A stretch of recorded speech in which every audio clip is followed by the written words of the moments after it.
j'avais rien préparé comme question. J'aurais aimé savoir spontanément qu'est-ce que vous aurez envie de me dire tout d'abord au début de cette interview. Bien que je suis un homme de 75 ans, que pendant longtemps, j'ai été un infirme de la communication et que j'ai commis toutes les erreurs possibles, que ce soit dans des relations amoureuses, que ce soit dans des relations de couple, dans des relations professionnelles, et qu'à un moment donné, vers 35 ans à peu près, je ne me suis plus accepté comme infirme. Et donc, j'ai décidé, j'ai pris l'engagement vis-à-vis de moi-même d'apprendre à communiquer, ça veut dire à mettre en commun. Autour de 3 points. Et je vous parle vraiment là de mon engagement d'homme. Apprendre à me respecter, apprendre à m'aimer, pas d'un amour narcissique, moi je suis le plus beau, le plus intelligent, mais d'un amour de bienveillance, d'un amour de respect, de tolérance envers moi-même. Apprendre à me responsabiliser, car vous savez qu'il y a 2 pièges dans les relations humaines. L'accusation de l'autre, c'est ta faute, tu comprends rien, tu n'es jamais là, on ne peut pas parler avec toi, tu as toujours raison. Ou au contraire l'auto-accusation. Oui mais moi j'ai pas fait d'études comme toi. Toi tes parents t'aimaient, les miens ont divorcé, vous voyez. Ni accusation, ni auto-accusation. Responsabilisation. Je ne suis pas toujours responsable de ce qui m'arrive, mais je suis toujours responsable de ce que j'en fais. Ça a été une véritable découverte, une révolution dans ma vie. Et le 4e ancrage, ça a été apprendre à rester fidèle à moi-même, à mes choix de vie, à mes engagements, à mes valeurs. Justement, quand vous parlez de découverte, moi ça m'intéresse beaucoup à savoir quand vous travaillez sur quelque chose, comment ça arrive, comment les idées pour en arriver à en faire des concepts, comment vous arrivez à une idée, à une découverte, comment ça jaillit en vous. Alors là, je dois dire que je suis quand même privilégié dans le sens où j'ai une formation de psychologue, mais je n'ai jamais exercé comme psychologue, je veux dire, en entretien individuel, en relation d'aide, en posant des diagnostics.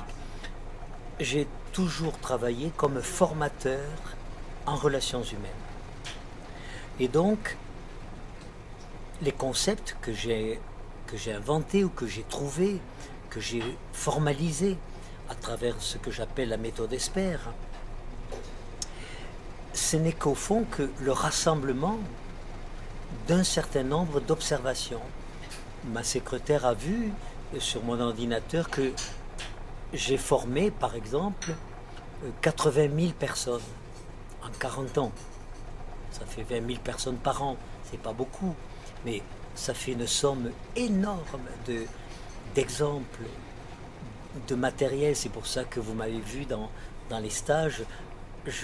J'énonce un concept, je rappelle une règle d'hygiène relationnelle, je montre un outil pour mieux communiquer, et vous avez vu que je donne toujours un exemple, 1, 2, 3 exemples, puisés dans ma vie personnelle, dans mes découvertes ou dans les témoignages que j'ai reçus de la part des hommes et des femmes qui se sont formés avec moi, dont j'ai à ma disposition une somme incroyable d'expériences directes ou indirectes qui ont traversé ma vie personnelle ou professionnelle, ou de façon indirecte d'expériences qui m'ont été apportées par les gens qui sont venus en formation avec moi. J'ai donc écrit 62 livres sur la communication, qui ont tous eu du succès, parce que je crois que la communication est au cœur même des interrogations, des préoccupations, des aspirations des hommes et des femmes. Communiquer, je répète, ça veut dire mettre en commun. Et la question va être quoi? Est-ce que je mets en commun des plaintes, des accusations, des reproches, du désespoir? Est-ce que je mets en commun des projets, des stimulations? Vous voyez, ça veut dire ça aussi, vous voyez, que j'ai inventé par exemple la notion de quotient relationnel.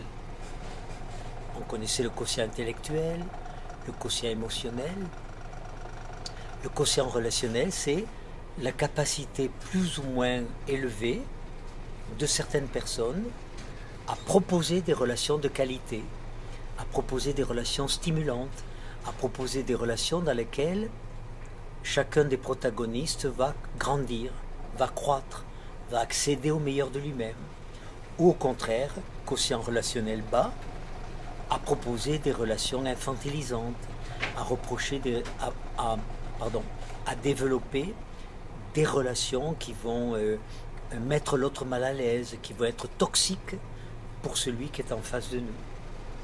Merci. J'insiste un peu sur cette partie des expériences. Vous en avez eu, vous en apprenez des autres, et vous écoutez les expériences des autres, mais entre connaître une expérience ou expérimenter quelque chose et on arrivait à en faire un concept, c'est ça qui m'intéresse moi. Il y a deux éléments qui aident à cela. Comment à partir d'expériences éparpillées, au fond, ce sont des morceaux de puzzle, mais ils sont éparpillés, à l'endroit, à l'envers. Voilà. J'ai vécu telle rencontre il y a 10 ans, j'en ai vécu une autre, etc. Et puis, je vais m'apercevoir qu'il y a des points de rapprochement possibles entre l'expérience A et l'expérience B. Et qu'en les rapprochant, tiens, ça me donne la compréhension d'une expérience C. Vous voyez, en rapprochant A et B, d'un seul coup, je me comprends mieux ce qui s'est passé avant et ailleurs, C. Et je rapproche cela. Et d'un seul coup, ça me donne encore un approfondissement, une meilleure compréhension d'une expérience X, Y ou Z. Donc, c'est ce rapprochement. Alors, est-ce que j'ai un esprit de synthèse? Est-ce que j'ai... Je crois que j'ai des qualités d'observation. Je crois que j'ai aussi une qualité importante dans les relations humaines, un peu d'humour, beaucoup d'humour. Vous avez vu que je nonce des choses simples, mais qui sont difficiles, parce qu'elles remettent toutes nos relations en cause, notre façon d'être. Et donc j'introduis de l'humour, de la tendresse dans ma façon de faire passer des règles d'hygiène relationnelle, des concepts, des outils pour mieux communiquer.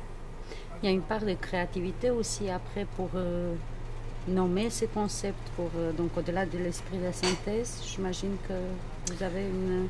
Vraisemblablement, mais à cela je ne pourrais vous répondre. C'est vrai qu'à un moment donné de mon histoire, j'ai été passionné de sculpture, donc j'ai tout abandonné et je me suis mis à faire de la sculpture. Et pendant 3 ans, j'ai gagné ma vie, pas très bien. Je n'avais pas de talent, il faut le dire, mais cette créativité, modeler de la terre, de la plastiline, inventer des formes, mettre en relation des personnages. Vous l'avez compris, je suis fasciné par la femme. Je trouve pour moi que je ne serais pas l'homme que je suis si je n'avais pas rencontré les femmes de ma vie. J'ai une immense gratitude pour les femmes, une immense gratitude. Je vais revenir à ce sujet des femmes qui est très intéressant. Auparavant, vous avez abordé la question de vos débuts en tant que formateur, même si vous avez eu un diplôme en psychanalyse, en psychiatrie. Oui, en psychiatrie sociale. Psychiatrie sociale. Euh, Au début des formateurs, ça m'intéresse. Comment arrive-t-on à être formateur? Comment du jour au lendemain on se nomme formateur? Oui. Qui nous reconnaît Non, ces non, non. statuts? C'est pas du jour au lendemain. Non, non. Mais moi, j'étais marié avec une psychanalyste. Donc, il faisait de la psychothérapie, de la psychanalyse. Et je voyais des gens qui venaient 2, 3 fois par semaine, pendant 2 ans, 3 ans, 4 ans, qui parlaient de papa, maman, mon frère, ma soeur, et ça revenait, etc. Et je disais, mais il y a peut-être d'autres moyens. Et puis je voyais aussi autour de moi des gens, des psychologues, des psychanalystes, qui avaient fait un travail sur eux, et qui pourtant avaient autant de difficultés relationnelles avec leurs femmes, leurs enfants ou leurs parents. Alors je me dis, mais la psychothérapie ne suffit pas, parce que vous, vous ne pouvez rien transmettre de votre thérapie. Elle ne vous sert qu'à vous. Et donc, j'ai préféré devenir formateur dans le sens où, qu'est-ce que c'est que se former? Se former, c'est devenir un agent de changement pour soi-même et pour les autres. Autrement dit, en me formant, j'apprends quelque chose. J'apprends quelque chose que je vais intégrer dans ma vie. Je vais communiquer autrement avec mes enfants, éviter les mêmes erreurs avec ma femme, avec mes collègues de travail. Et puis, découvrir que c'est possible de transmettre cela, de transmettre ce que j'ai découvert pour moi-même, et donc d'avoir envie de le transmettre à d'autres. Autrement dit, comment on devient formateur? Eh bien, c'est en s'engageant dans un processus de formation que j'appelle formation personnelle pour soi-même, et voyant que ça marche, qu'il y a des changements, voyant que je ne commets pas les mêmes erreurs, que je suis moins dans le réactionnel, que je suis un peu plus dans le relationnel, ça me donne envie, mais pourquoi garder tout ça pour moi tout seul? Je vais essayer de le partager avec d'autres. C'est donc comme ça que progressivement, je crée des fins de semaine, des petits séminaires, des petits stages de 2 jours, samedi, dimanche, pendant des années, qui réunissaient 10, 15, 20 personnes, et je transmettais. Puis j'apprenais encore des choses. Et petit à petit, ces séminaires ont grandi, je fais des séminaires jusqu'à 200 personnes, j'ai fait des conférences, et on apprend beaucoup de choses. Parce qu'une conférence, par exemple, essayer de rassembler en 1 heure, 1 heure et demie de temps, l'essentiel d'un sujet. Qu'est-ce que c'est qu'une relation amoureuse? Qu'est-ce que c'est qu'une relation de couple? Qu'est-ce que c'est qu'être un bon compagnon pour moi? Qu'est-ce que c'est qu'être maman et mère? Qu'est-ce que c'est qu'être papa et père? Vous voyez, les grandes fonctions parentales. Ça m'oblige à synthétiser, à ramasser, à formater, de façon à rendre explicite quelque chose qui, dans un premier temps, peut paraître très complexe. Et comme ça fait maintenant 40 ans que je fais cela, je crois qu'on me reconnaît, enfin, on me reconnaît l'art de faire passer sous une forme très accessible des choses complexes, des choses qui ont fait l'objet de beaucoup de livres, mais que je peux développer en quelques pistes, parce que je n'apporte pas de recettes, ça c'est très important de le dire. Je n'apporte pas de recettes, je ne donne pas de conseils, je montre des chemins possibles. Voilà, vous êtes sur ce chemin, je vous montre qu'il y a d'autres chemins, vous les prenez, vous ne les prenez pas. Ça c'est votre responsabilité. Il y a ce que je dis, et ce que vous allez entendre, si vous formez avec moi, et ce que vous allez en faire. Ça c'est votre responsabilité. On dit un formateur est en perpétuel apprentissage. Comment vous vous formez aujourd'hui? Alors, je me forme avec vous, je veux dire, avec les gens qui participent.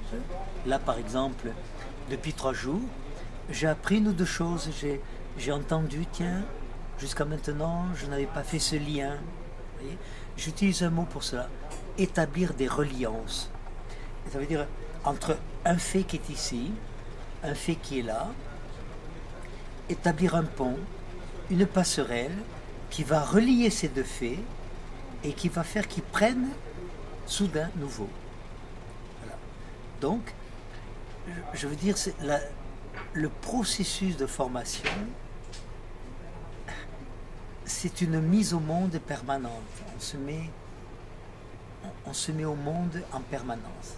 Je ne suis pas tout à fait le même homme que j'étais il y a 5 jours avant de venir ici en Égypte. Voilà.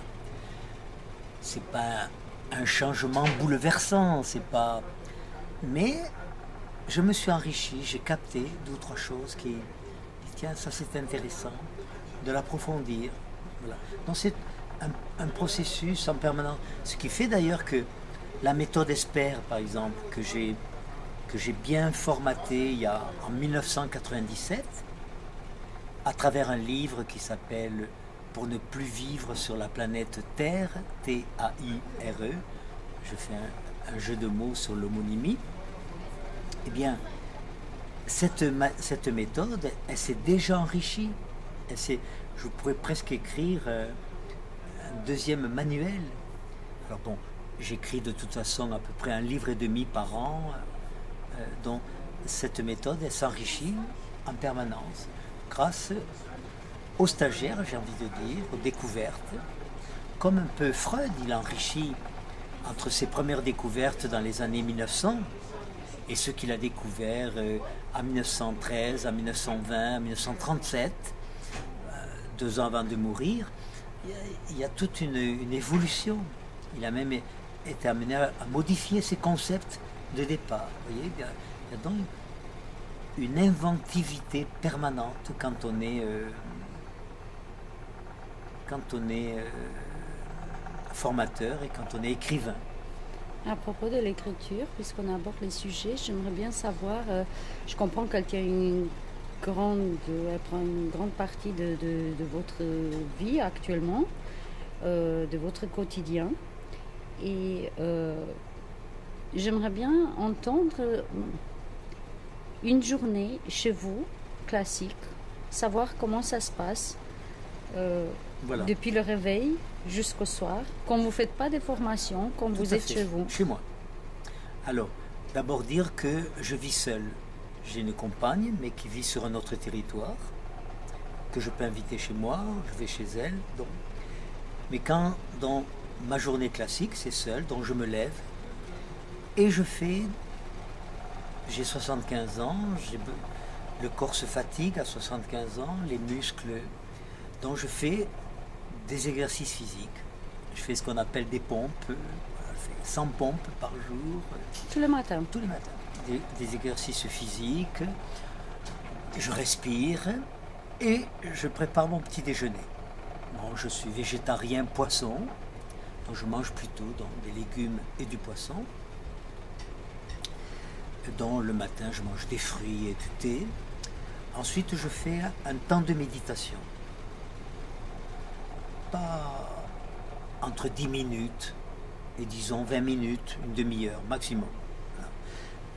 Comme j'ai la chance de vivre dans une grande maison au milieu d'un grand parc, j'ai une petite salle de méditation isolée où je fais la méditation à la Salomé. Hein. Je suis pas bouddhiste, je suis pas zen.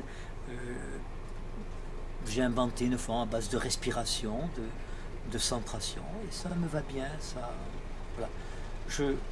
Un peu comme si chaque jour, eh bien, je me rencontrais. Voilà, je me rencontrais. Ensuite, donc, j'écris. Voilà, soit je réponds à du courrier, soit je règle des problèmes par email, etc.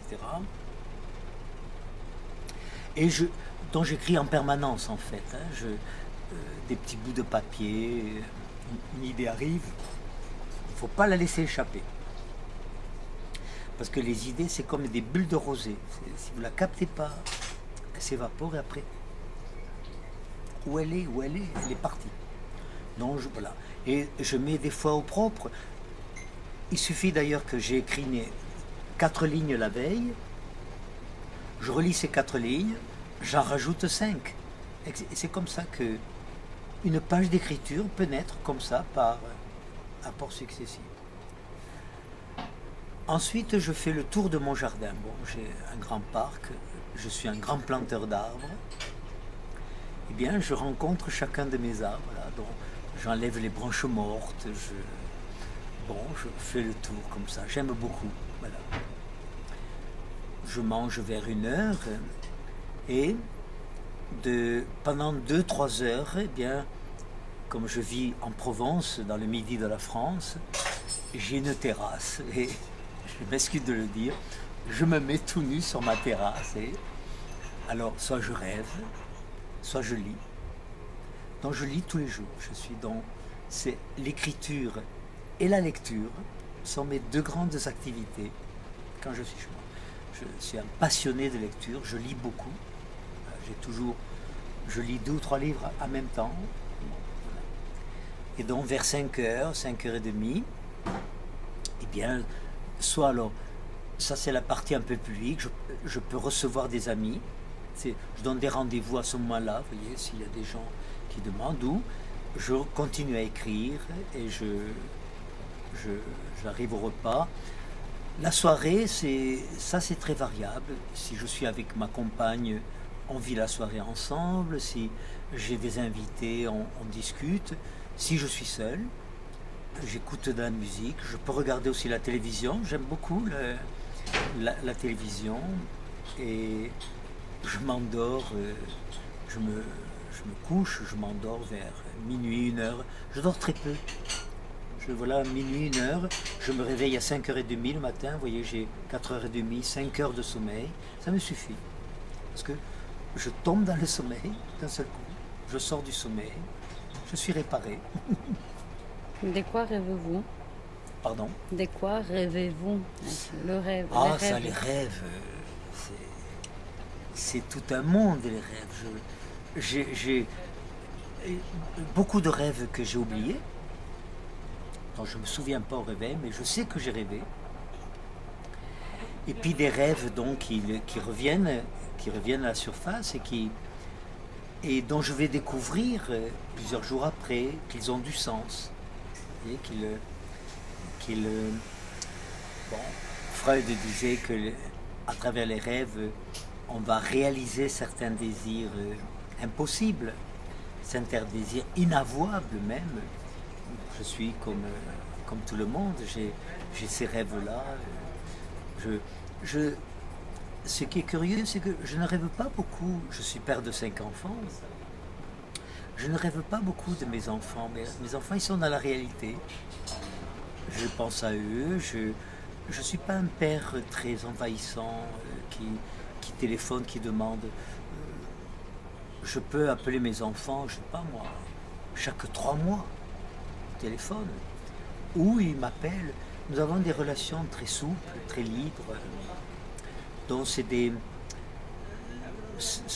rêves, disons, de situation. Voilà. Je fais moi des rêves souvent, des rêves structurants, que j'appelle structurants. Je vais donner un exemple. Par exemple, pendant des années, je faisais un rêve qui me laissait au réveil en colère contre moi-même. Dans ce rêve, j'étais attaqué par des hommes, des gens qui me voulaient du mal, 2, 3, 4 personnes. Et dans mon rêve, je fuyais. Je prenais la fuite. Et je sortais du rêve. Et je me réveillais en sueur et pas content de moi d'avoir pris la fuite. Mais je ne pouvais pas m'empêcher de prendre la fuite. Comme je sauvais ma vie comme ça. J'ai fait ça pendant plus de 20 ans. Et puis, il y a à peu près 20 ans, dans un rêve, j'étais attaqué, des gens avaient des couteaux, ils allaient me tuer. Et dans mon rêve, dans un premier temps, j'ai commencé à prendre la fuite. Mais non, je me suis arrêté, je me suis retourné et j'ai affronté, j'ai fait face au danger. Et je me suis réveillé. Et ce rêve-là, il a une importance très importante dans ma vie.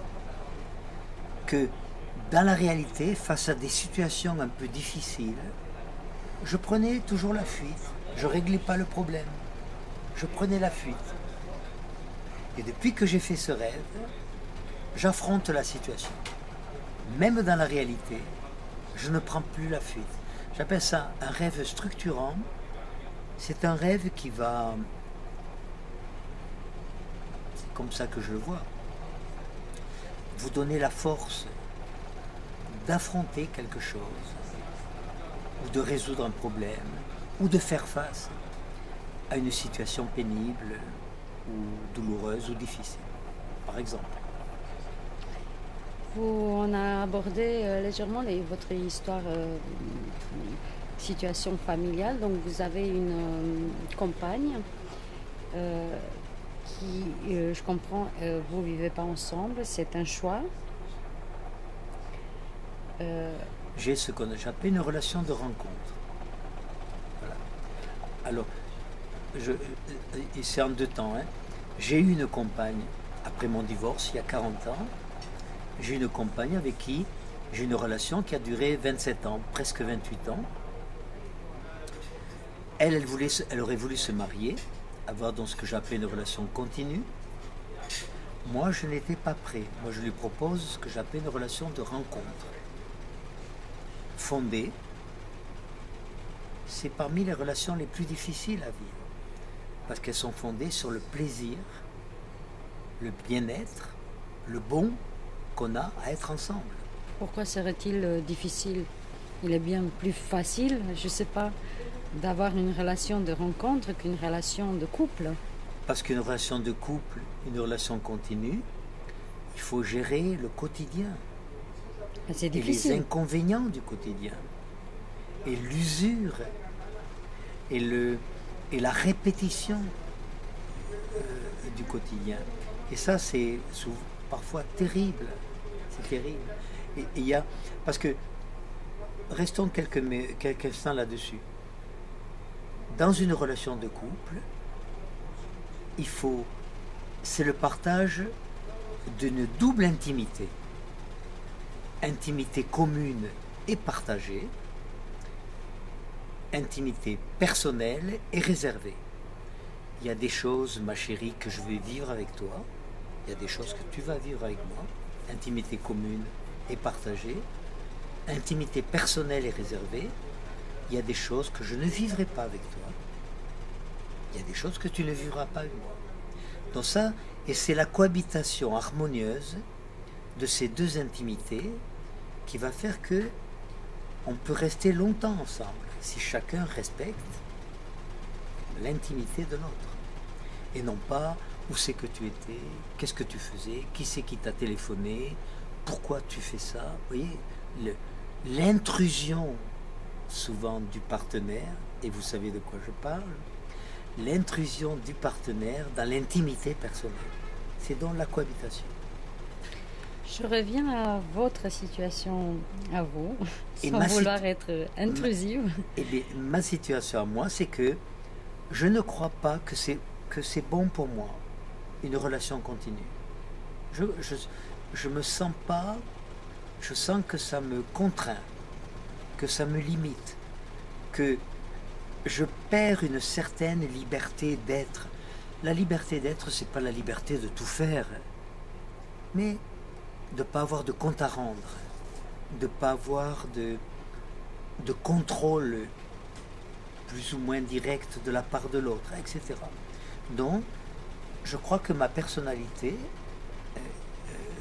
et si nous avons pu rester d'ailleurs aussi longtemps, parce que c'est ma relation la plus longue, 27 ans, mes deux précédents mariages, ils n'ont pas duré, un a duré 12 ans, l'autre a duré 7 ans, 8 ans. Donc 27 ans, c'est ma relation la plus longue. Et je suis persuadé que 50% des couples se séparent le jour où ils se marient. Ils ne le savent pas. Ils pourraient vivre plus longtemps ensemble s'ils acceptaient de vivre sur deux territoires différents. Et je rêve, voyez-vous, de rencontrer par exemple des architectes qui fassent ce que j'appelle des appartements bisexués. Un territoire féminin, un territoire masculin, un territoire commun. Parce que si vous êtes honnête avec vous-même, quand vous rentrez du travail le soir, vous n'avez pas toujours envie de rencontrer l'autre. Vous avez envie des fois de vous rencontrer vous, donc il faudrait aller sur votre territoire à vous, passer mettons une demi-heure, une heure pour vous rencontrer. Quand vous vous êtes rencontrés, vous pouvez passer sur le territoire commun. Si l'autre a fait la même chose, là, vous vous rencontrez vraiment. Mais il y a deux moments clés dans la vie de couple.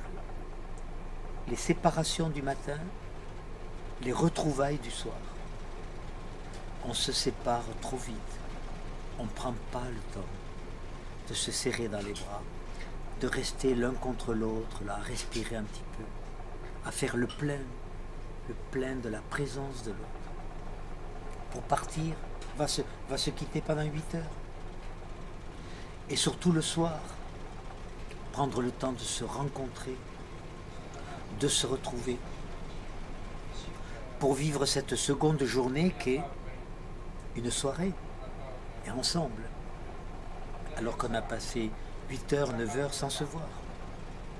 Et, alors je sais bien pas, je n'en fais pas un modèle, je sais qu'il y a beaucoup d'hommes et de femmes qui auront besoin de vivre ensemble et de gérer le quotidien ensemble. Mais je sais qu'il y en a beaucoup qui vont vivre ensemble et qui auront du mal à rester dans cette relation. Et la relation aurait plus de chances de durer si ils étaient sur deux territoires différents. Plus ou moins proches. Ça peut être l'autre côté de la rue.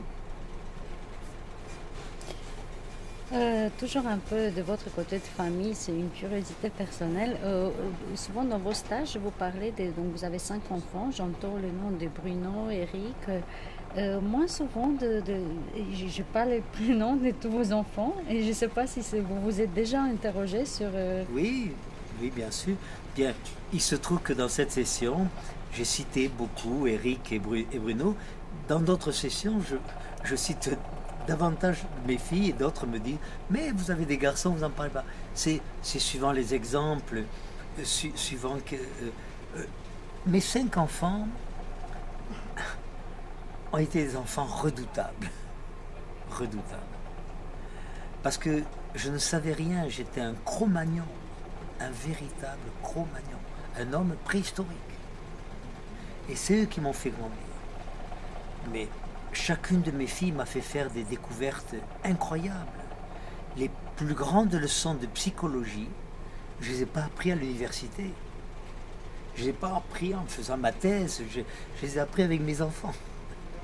Alors pour les reprendre chacun, donc du plus grand au plus petit, donc il s'appelle comment? Ma fille aînée, Nathalie, qui est biologiste. J'ai des enfants qui sont plutôt scientifiques. Il n'y en a qu'une qui est dans les relations humaines. Voilà, donc Nathalie, Eric, qui est informaticien, c'est une grosse tête en informatique. Il travaille sur, c'est un problème aujourd'hui important, la sécurité en informatique. Parce que vous savez qu'avec les hackers qui pénètrent dans les systèmes, il y a Bruno qui est pilote. Il vit aux États-Unis, il a la carte verte. Il y a donc Marine qui est également une scientifique, qui a un doctorat en sciences et qui travaille au chemin de fer, qui a un poste de responsabilité à la SNCF, au chemin de fer français. Et puis il y a Clara qui est dans la communication interne dans une grande banque, elle s'occupe de communication. Voilà. Donc Clara, Bruno, Marine, Eric, Nathalie. À propos de la présence de vos filles et puis de vos femmes, des femmes dans votre vie, l'autre jour vous m'aviez raconté une histoire avec Dieu. si vous pouvez me la raconter à nouveau. Alors c'est Est-ce une que métaphore, c'est une métaphore euh, qui indique bien combien moi je crois beaucoup à la place des femmes. Je trouve que il devrait y avoir moitié femmes, moitié hommes dans le monde politique. Il devrait y avoir la parité. Vous savez comme moi que dans le monde de l'entreprise, il y a ce qu'on appelle le plafond de verre, qu'au-delà de certains postes de responsabilité, les femmes ne dépassent pas. Que à formation, diplôme, fonction égale, elles sont moins payées que les hommes. Donc il y a beaucoup d'injustices, beaucoup de disparités. Et c'est dommage qu'on se prive donc, des ressources des femmes. Donc moi je valorise les femmes. Voilà. même, je dirais, vous vénérez un peu la femme parce Tout à que fait. Je trouve que vous je- êtes des êtres extraordinaires. Pour moi. Toutes les femmes. Mais vraiment, je regarde les femmes avec émerveillement, avec tendresse, avec amour, mais pas du tout dans le sens de me les approprier. Donc vous me voyez peut-être, vous avez vu, je serre souvent les gens dans mes bras, j'ai un contact. Je, je ne serais pas l'homme, je le répète, que je suis si je n'avais pas rencontré les quelques femmes, les femmes importantes. Voilà, alors je raconte cette métaphore. Ça se passe au paradis, c'est Ève qui appelle Dieu. Dieu, viens vite, viens vite. Dieu arrive, lui dit, qu'est-ce qui se passe, Ève? Je m'ennuie, dit Ève. Comment tu t'ennuies? Je m'ennuie. Mais écoute, Ève, je t'ai donné tous les animaux de la création, à nommer, les plantes, etc. Mais quand même, Dieu, je m'ennuie. Alors Dieu se penche sur elle et dit, écoute, je vais te donner un homme. Ève dit, c'est quoi ça, un homme? Alors Dieu dit, tu sais, c'est pas marrant. C'est quelqu'un qui veut avoir toujours raison, qui est capable de regarder la télévision pendant des heures, qui tape dans un ballon des journées entières. C'est vraiment pas très intéressant. Ève dit, je m'ennuie trop, je prends. Et Dieu se penche encore un peu plus sur elle et dit, et tu sais, il y a une condition. Ah, oui, il faut lui laisser croire qu'il est arrivé en premier. Ève dit, je m'ennuie trop, je prends. Et Ève se penche encore plus vers elle. Dieu se penche encore plus vers elle et dit, mais tu sais, ça, c'est un secret entre femmes. si vous aviez été une femme, qui vous auriez aimé être si vous étiez une femme?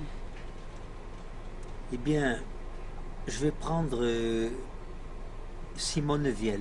C'est une femme politique qui a été ministre à un moment donné, mais qui a introduit deux réformes fondamentales. Elle a fait voter la loi sur l'avortement et puis sur la contraception, autoriser la vente des moyens contraceptifs. Parce que moi je viens d'une génération où avorter était un crime,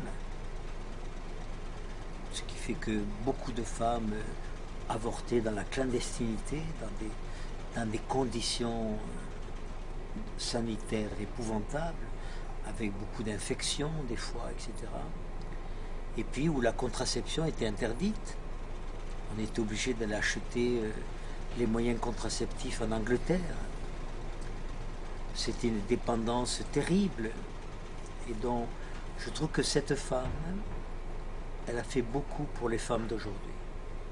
Elle a donné aux femmes la liberté de leur corps, de pouvoir devenir mère quand elles le souhaitaient, et de pouvoir également acquérir une liberté dans la sexualité, parce que on s'en souvient plus, les jeunes femmes, les jeunes filles d'aujourd'hui ne se souviennent plus l'angoisse des femmes de faire l'amour avec la crainte de tomber enceinte, avec la peur de se retrouver mère, alors que c'était pas nécessairement leur choix. Voilà. Je crois que cette Simone femme... Veil. Oui, Simone Veil.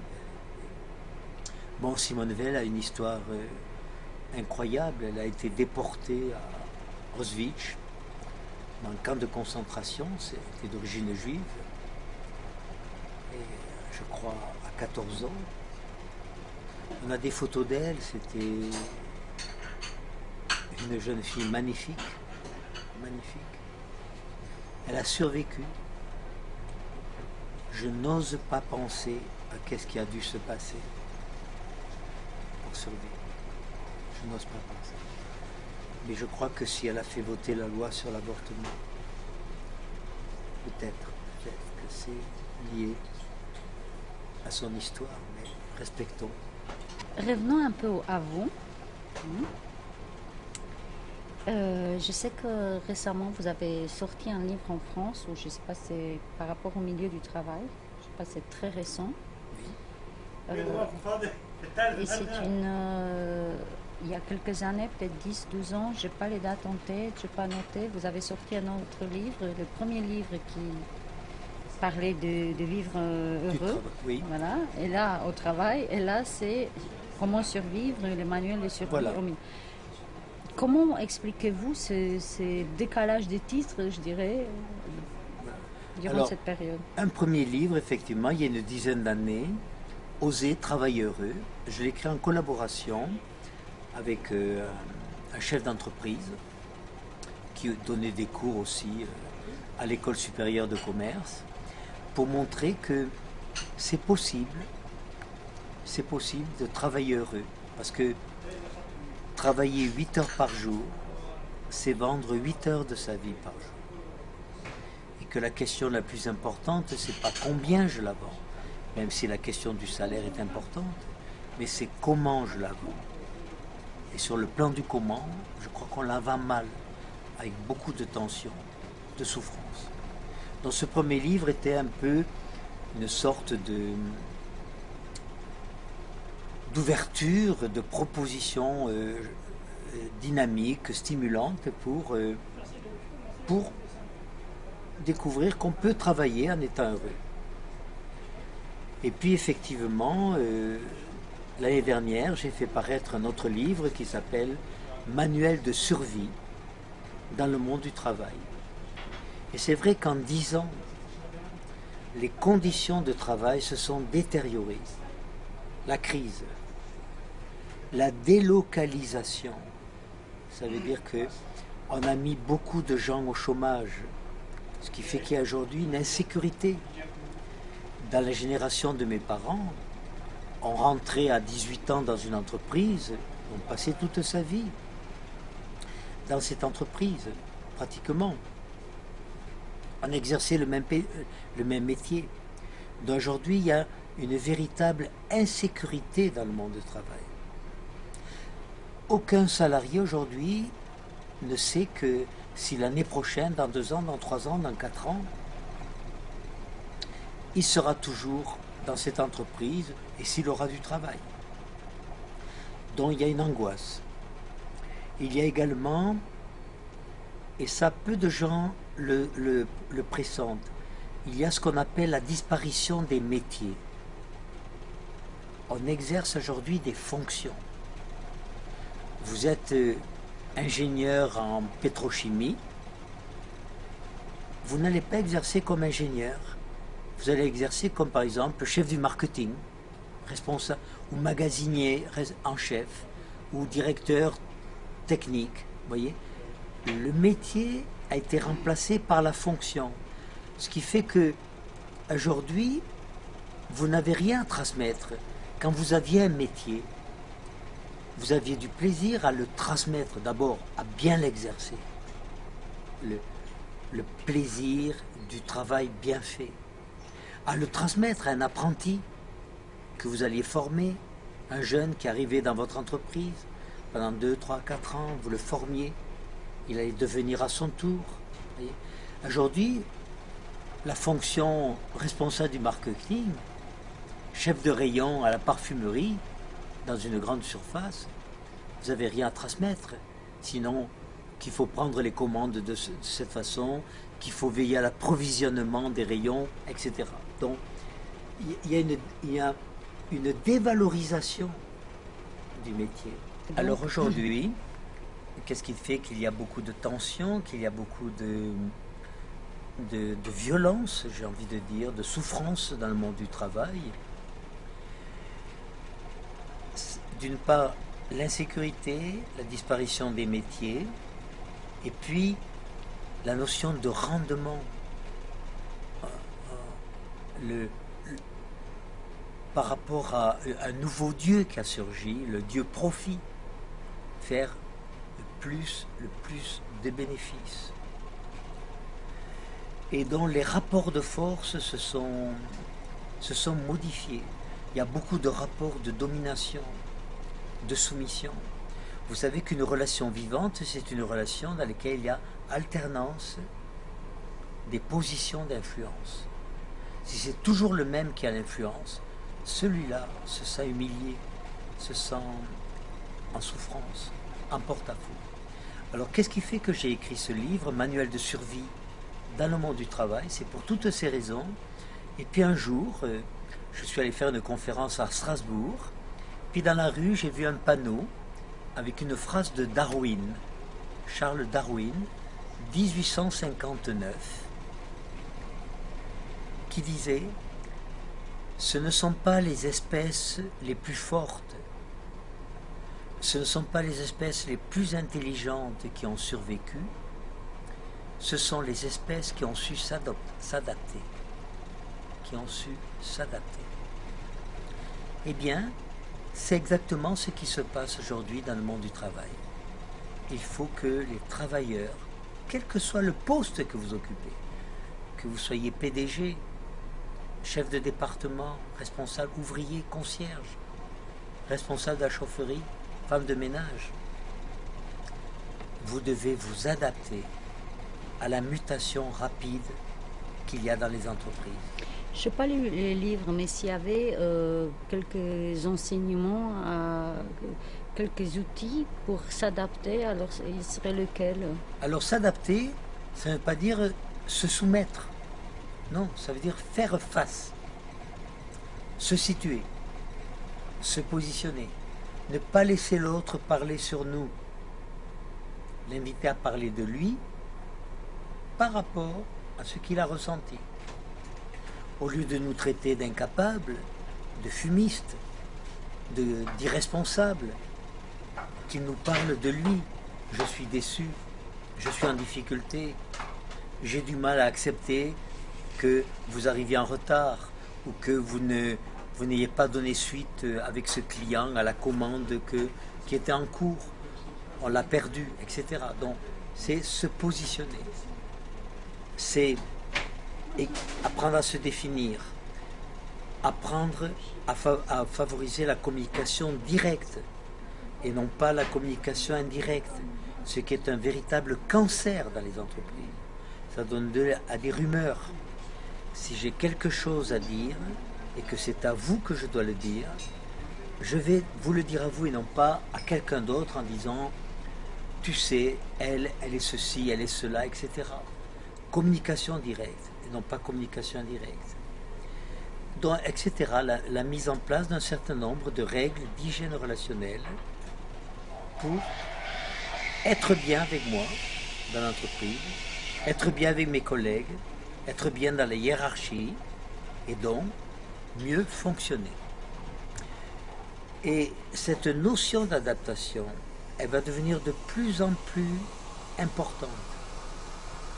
Est-ce que vous savez que vos enfants, votre enfant, il fera plus tard au moins 4 métiers, 4 métiers, dont 2 qui n'existent pas encore,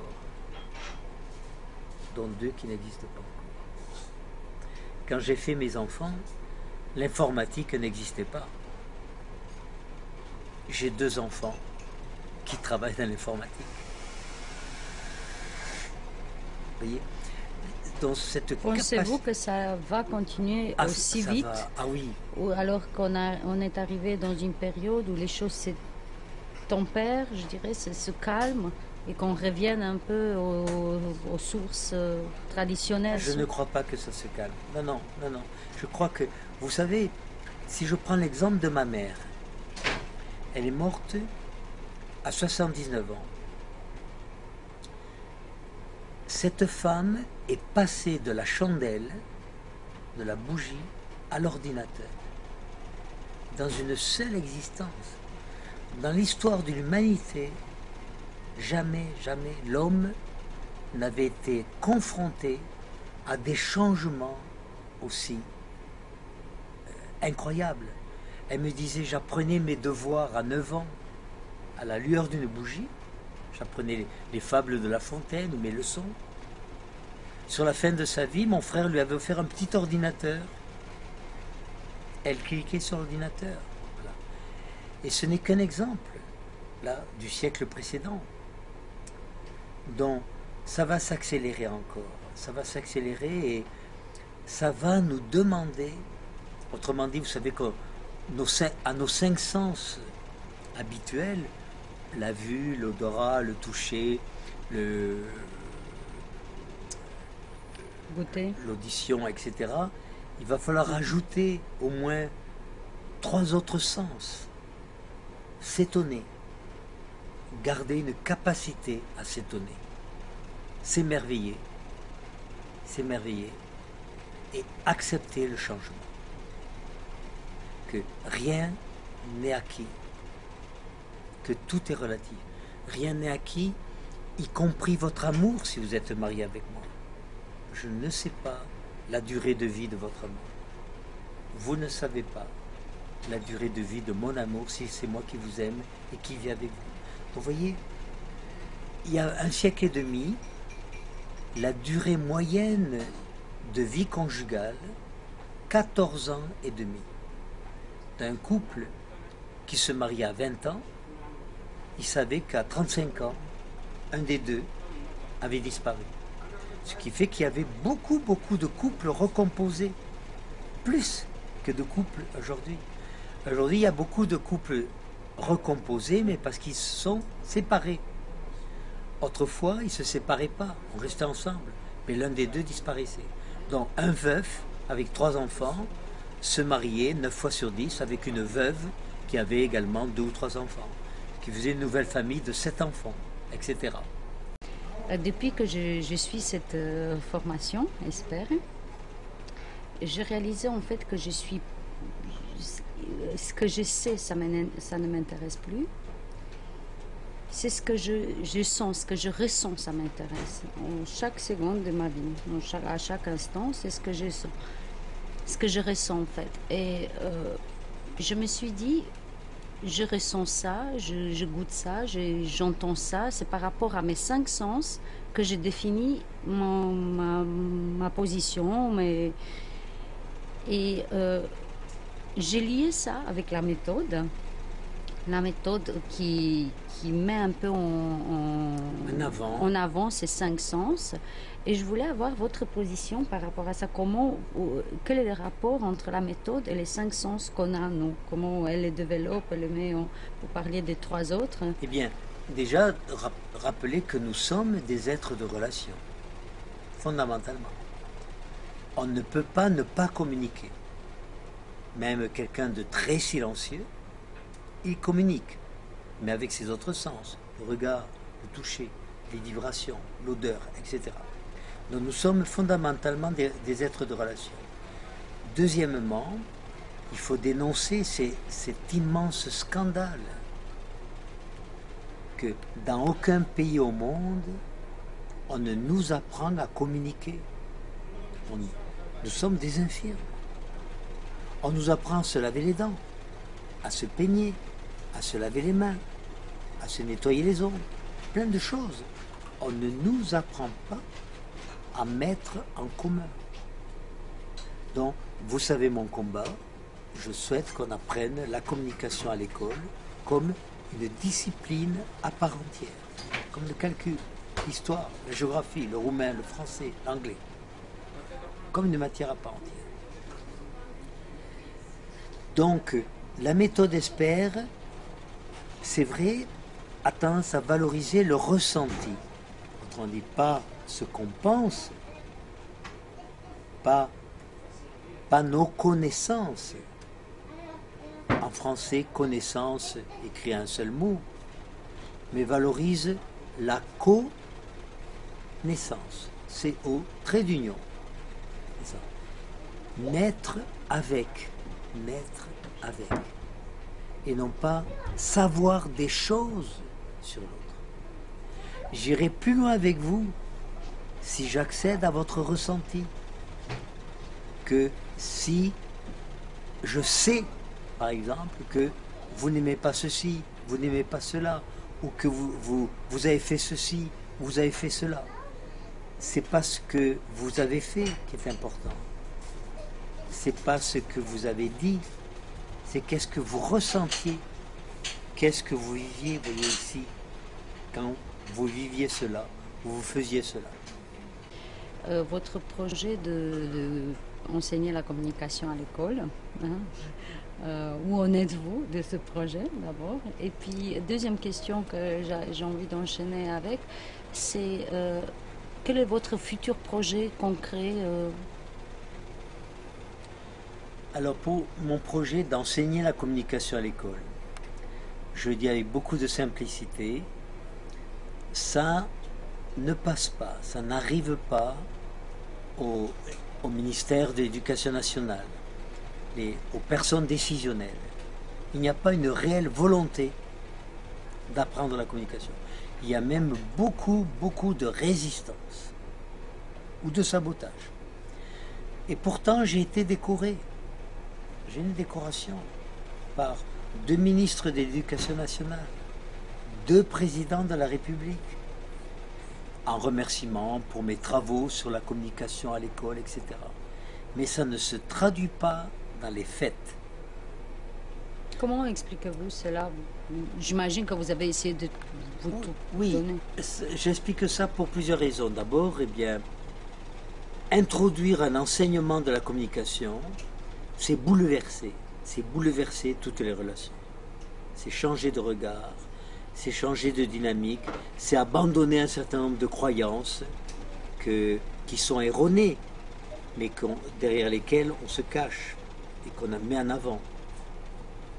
Donc, ça ne viendra pas du haut, ça viendra de la base. Le jour où les parents descendront dans la rue et se mettront en grève pour qu'on enseigne la communication à l'école. Je souhaite que cela arrive.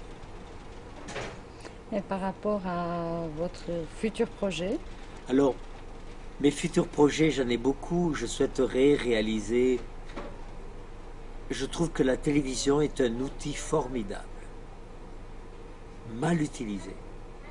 Mal utilisé. Quand je vois la médiocrité, la pauvreté des émissions de télévision, c'est scandaleux. Donc je souhaiterais réaliser une série avec des petits spots, vous voyez, de 3 minutes qu'on passerait tous les soirs, mettons à 8h moins 5, à une heure de grande écoute, sur une règle d'hygiène relationnelle, sur un outil, sur un enjeu relationnel qui apprendrait à la fois sous une forme ludique, avec des personnages, vous voyez, et didactique, qui ferait que les gens, après avoir vu cela, tiens, je pourrais faire ça, tiens, je pourrais communiquer autrement avec ma fille, mon fils, avec mon mari, avec ma mère, mon père. Voilà. C'est un très beau projet. Je trouve, mais je n'ai pas trouvé ni de producteur, ni de réalisateur. Et pourtant, j'ai fait beaucoup d'émissions de télévision. Mais, vous savez, en France, on vous dit, dites-moi tout sur la communication en 4 minutes. Des séquences très courtes. Ça, c'est un de mes projets. Un autre projet, c'est que je souhaite continuer à écrire. Donc j'ai plusieurs projets de livres, sur les fameuses fontaines, un sur dont j'ai déjà le titre qui s'appellera La ferveur de vivre. La ferveur de vivre pour donner aux gens l'envie de respecter la vie qu'il y a en nous. Que c'est le plus beau cadeau qu'on a reçu au moment de la conception. La vie que nous ont donnée nos géniteurs, nos parents. Si vous vous écoutiez, j'imagine que vous le faites suffisamment, comment vous vous sentez, vous, aujourd'hui, vous, Jacques Salomé?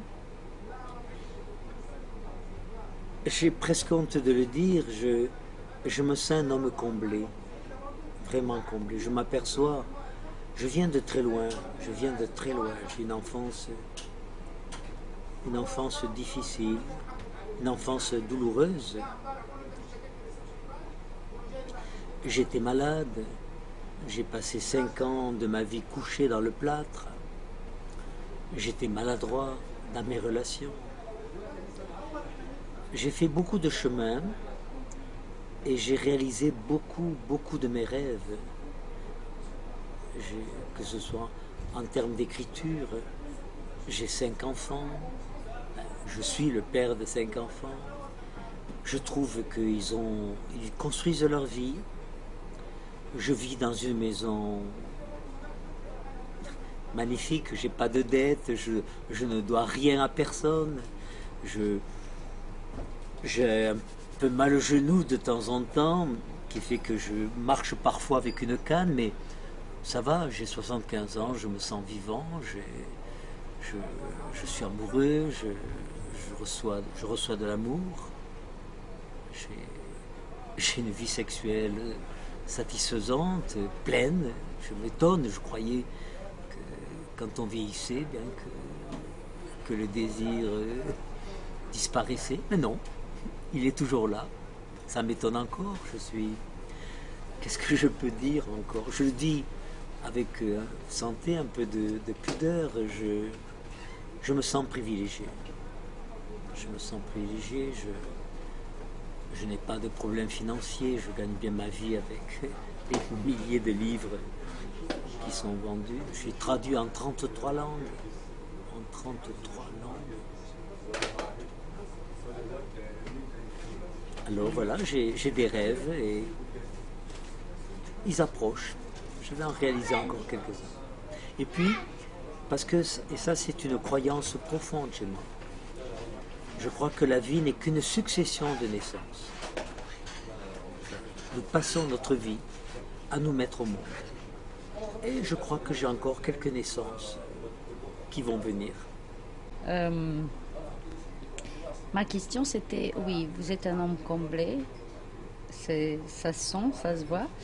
Je voulais savoir comment vous gérez les accusations, peut-être des certains qui disent, ben voilà, par rapport à la méthode, par rapport au nombre de livres écrits, par rapport... Donc, j'imagine qu'en France, il y a des tas de... Plutôt en France, sur...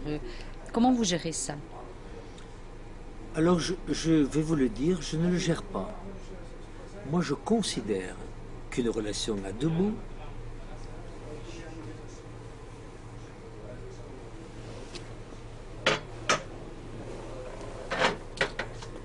Donc, l'autre, il a le droit de penser que je suis pas sérieux, que je gagne de l'argent avec la souffrance des autres, que ce que je dis n'a pas beaucoup de valeur, ou que c'est formidable. Donc, à l'autre bout de la relation, l'autre peut penser ce qu'il veut sur moi. Et moi, je gère pas ça. Par contre, si il me le dit à moi, s'il se confronte à moi, ben je me positionne, je dis ce que je fais, je rappelle les valeurs qui m'habitent, je témoigne des actions que j'ai conduites, voilà. Il peut changer d'avis ou pas changer d'avis, ça lui appartient, voilà. Je ne gère pas les accusations qui peuvent venir sur moi. Je comprends. Cependant, moi, ce qui m'intéresse, c'est comment vous arrivez à ne pas vous laisser blesser, puisque j'imagine même au départ, je me mets à votre place. Bon, je me dis, on commence à avoir un peu de succès, hein, on commence, et puis les premières attaques qui arrivent au club. C'est vrai. Comment La clé de tout ça, je vais vous le dire, le succès est mal vu dans les relations humaines. Vous êtes un chanteur, vous avez du succès, bravo. Moi, par exemple, je suis psycho, machin chose, j'écris un livre qui est le best-seller des presses universitaires. Relations d'aide et formation à l'entretien. C'est un manuel qui fait que je suis invité au Liban pour la formation des psychothérapeutes, etc. Donc, eh bien, je suis très jalousé par mes collègues universitaires. C'est trop simple, c'est trop facile. Je suis disqualifié. Et oui, ça change rien. Ça ne change rien au succès du livre. Parce qu'il y a un grand principe dans les relations humaines. C'est ce que j'appelle la sanction de la réalité. Voilà. Mes livres sont lus à 6 millions d'exemplaires. Non, pardon. Ils sont achetés à 6 millions d'exemplaires. Je ne sais pas si vous savez qu'il existe donc ce qu'on appelle un quotient de lecture. Les romans, en général, ont 1,2.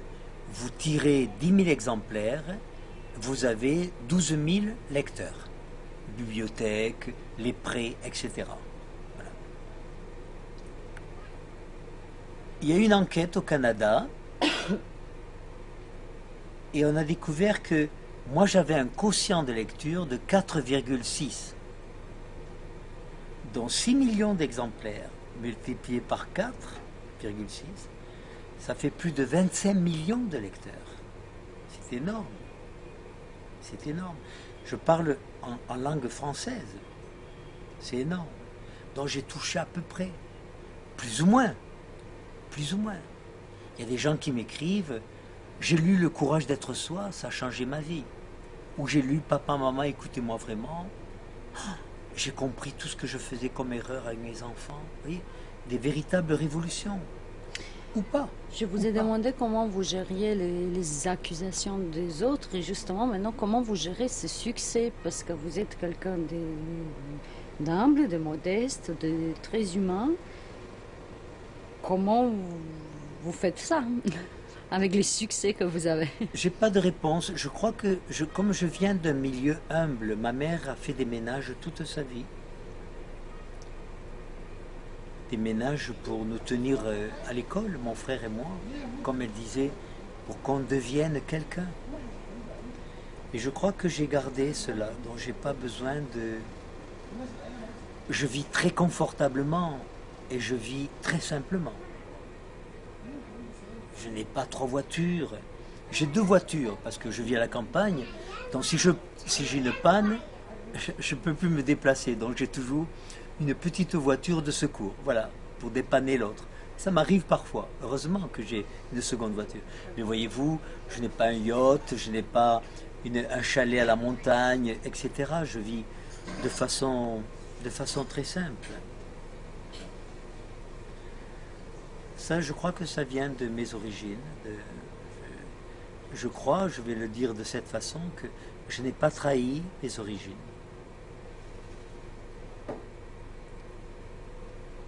Fidèle à vos origines. Donc, mission de fidélité. Oui, je suis fidèle. Je suis fidèle. C'est très important ce que vous venez de dire, parce que, par exemple, tout le monde le remarque, je n'utilise pas de jargon psychologique. Mes livres peuvent être lus par tout le monde. Ma mère qui avait arrêté l'école à l'âge de 11 ans, qui savait à peine lire, elle pouvait lire mes livres. Voilà. J'écris dans un langage simple, accessible à chacun. J'avais un tout petit questionnaire. Vous connaissez les questionnaires de Proust, donc j'essaie de me rappeler quelques questions de ça. Votre livre préféré? Le livre qui a été écrit par Albert Cohen, Belle du Seigneur. Je trouve que c'est un magnifique livre sur l'amour, la complexité du sentiment amoureux. Et avec deux personnages magnifiques, Solal, l'homme, et Ariane, la femme. Votre fleur préférée? J'aime beaucoup les roses rouges. Quelque chose dont vous avez honte? La chose dont j'ai le plus honte, c'est quand j'étais enfant,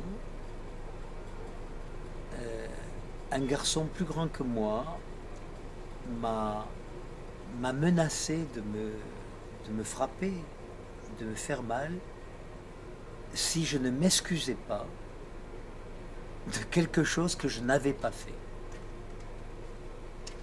Et j'ai eu peur, je me suis excusé. Et voyez, 60 ans plus tard, j'ai honte de m'être excusé. J'aurais dû aller au-delà de ma peur et dire non, tu peux me frapper, je m'excuserai pas.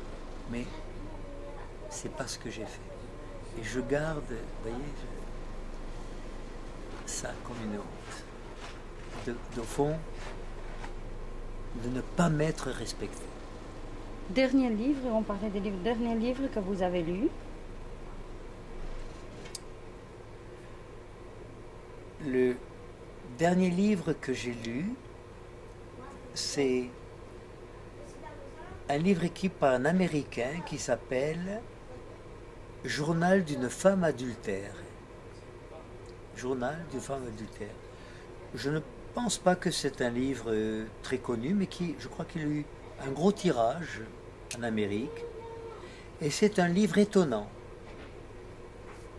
qui montre, vous savez que donc je m'intéresse beaucoup aux femmes et j'essaie de... Oh, je ne sais pas si je peux dire que j'essaie de comprendre le mystère féminin ou les mystères féminins, mais et dans ce livre j'ai découvert beaucoup de choses. Il me montre que la complexité des comportements féminins. Que si une femme dit oui, ça ne veut pas toujours dire oui. Que si elle dit non, ça ne veut pas toujours dire non. Que si elle dit je t'aime pas, ça ne veut pas nécessairement dire qu'elle ne nous aime pas, mais qu'elle n'aime pas certains aspects de nous. Et qu'elle peut adorer d'autres aspects de nous, etc.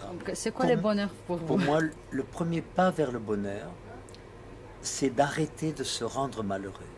Nous sommes d'une habileté incroyable pour forger nos propres chaînes, pour nous dévaloriser, pour vivre dans beaucoup d'autoprivation. Voilà. Et le second pas vers le bonheur, c'est d'apprendre à s'aimer, se respecter, se responsabiliser, rester fidèle à soi-même. Vous parliez tout à l'heure, vous disiez « je suis comblé ». Est-ce que vous êtes heureux? Je suis heureux, mais vous le savez comme moi, l'état d'être heureux, ce n'est jamais un état permanent. C'est un état provisoire. Il y a des moments de bonheur. Il y a des moments où je suis pleinement heureux. Ce que je sais, c'est que aujourd'hui, je passe pas à côté. S'il y a une possibilité, je saute dedans, à plein cœur, à plein pied. Question du questionnaire de Proust, c'est la dernière. Comment aimeriez-vous mourir? Oh, je crois que j'aimerais mourir dans mon sommeil. J'aimerais, voilà, terminer ma journée, m'endormir comme je le fais à minuit, 1h du matin, et au lieu de me réveiller à 5h, ne pas me réveiller et mes proches, celles qui m'aiment, mes enfants, me découvrent et voilà. Je trouve que c'est une belle mort de mourir dans son sommeil, apaisé, de mourir en paix. ou en état de grâce avec soi-même. Merci. Si vous avez quelque chose à me dire, vous, parce que je ne veux pas finir sur cette dernière question, mais c'était la dernière du questionnaire. Ce que j'ai à dire, d'abord, moi je vous remercie de la stimulation de vos questions. Ça m'a permis de dire, je crois, beaucoup de choses. Et ce que j'ai à dire à ceux qui me verraient, qui m'écoutent, qui vont m'écouter, formez-vous relations humaines. Vraiment, prenez un peu de temps pour apprendre ce que j'appelle quelques règles d'hygiène relationnelle. J'en ai inventé 100, mais même si vous n'en apprenez que 3, 4, vous changez votre vie. Vous changez votre vie. Vous avez plus de possibles d'être vous-même, plus de possibles d'accéder au meilleur de vous et d'accéder aussi au meilleur de l'autre, de développer ce que j'appelle des relations de croissance, des relations de bien-être. Voilà, c'est mon invitation. Et mon vœu, c'est qu'on apprenne la communication à l'école comme une matière à part entière, dès l'école enfantine, dès l'école maternelle. Voilà, qu'on apprenne quelques règles d'hygiène relationnelle. Vous savez, on ne se lave les dents que depuis 100 ans. Un homme de mon âge, il y a 100 ans, il avait 3 dents. 3 dents. Aujourd'hui, j'ai une dentition à peu près convenable. Donc on a pris une règle d'hygiène buccale, se laver les dents 2 fois par jour, par exemple. On pourrait apprendre des règles d'hygiène relationnelle. Il y aurait moins de guerres, moins de souffrance dans les couples, moins de violence dans les écoles et moins de violence dans la rue ou dans la société. Et on aurait des citoyens plus responsables, plus lucides, plus engagés. Merci.